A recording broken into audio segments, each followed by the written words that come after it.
चित्रकूट के बिहग मृग बेली बिटप तृण जाति, पुण्य पुंज सब धन्य अस कहीं देव दिन राति। अर्थात चित्रकूट के पक्षी, पशु, बेल वृक्ष, तृण, अंकुर आदि की सभी जातियां पुण्य की राशि हैं और धन्य हैं। देवता दिन रात ऐसा कहते हैं।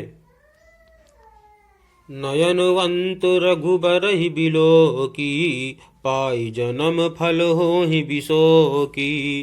परसि चरण रज अचर सुखारी, भये परम पद के अधिकारी। अर्थात आंखों वाले जीव श्री रामचंद्र जी को देखकर जन्म का फल पाकर शोक रहित हो जाते हैं और अचर, पर्वत, वृक्ष, भूमि, नदी आदि भगवान की चरण रज का स्पर्श पाकर सुखी होते हैं। यूं सभी परम पद मोक्ष के अधिकारी हो गए। शोभनु शैलु सुभाय सुहावन, मंगलमय अति पावन पावन। महिमा कहिय कवनि विधि तासु, सुख सागर जहाँ कीन निवासु। अर्थात वह वन और पर्वत स्वाभाविक ही सुंदर, मंगलमय और अत्यंत पवित्रों को भी पवित्र करने वाला है। उसकी महिमा किस प्रकार कही जाए, जहाँ सुख के समुद्र श्री राम जी ने निवास किया है। पय पयोधि तजि अवध बिहाई, जहाँ सिय लखनु राम रहे आई। कही न सकहि सुषमा जसि कानन, जौ सत सहस हो ही सहसानन।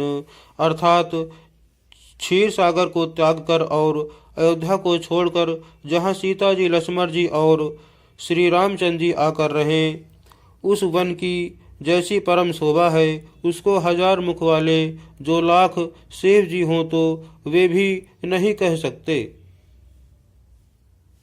सो मैं बरनि कहूँ विधि के ही, डाबर कमठ की मंदर ले ही।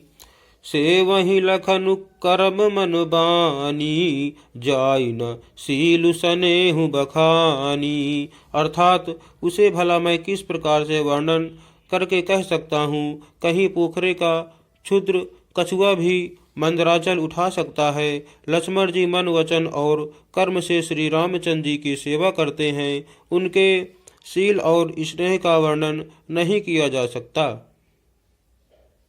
छिनु छिनु लखि सिय राम पद, जानि आपु परनेहु।